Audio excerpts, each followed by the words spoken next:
Hi, I'm Chef Laura Hahn, chef and blogger for Guilt-Free Foodie Cutie, here today at the Community College of Philadelphia. I'm going to show you how to make a cilantro and mint marinade. Let's get started. So right here in a Tupperware, it's a quart container, I have about, I would say, a half cup of loose mint.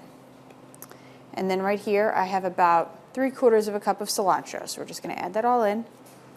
Pretty easy. So just cilantro and mint in your quart container. If you want to use a big bowl, that's fine too. I think that when we get to the final step, this kind of keeps the mess down to a minimum. Right here I have the juice, fresh juice of 1 lemon. So you're going to pour that right in. I have 1/2 cup of white wine. So you have your acid, you have a little bit of sweetness, you have all your fresh herbs. Now we're just going to go with about 1 teaspoon of sugar, 1 teaspoon of fresh pepper, and 1 teaspoon of salt. Pretty simple. Now you're just going to add about 2 tablespoons of olive oil right in there, just like that. Perfect. And now you're going to use a food processor, or you can use a food immerser. Put it right into your quart container and just blend everything right up. That's why it's important to use a quart container, because it really kind of keeps it all on the bottom.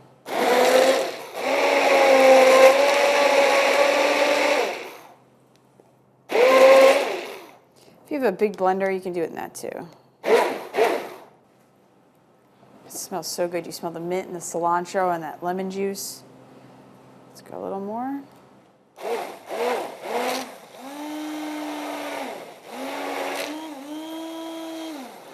Perfect. Take that out. Just to show you what it looks like. It's just like that. Now you can use that marinade for any meats that you want. Put it on some lamb, it would be perfect. Put it on some chicken, even some fish. That's all you need to do. And that's how you make a cilantro and mint marinade. Again, I'm Chef Laura Hahn, chef and blogger for Guilt-Free Foodie Cutie, here today at the Community College of Philadelphia. Enjoy.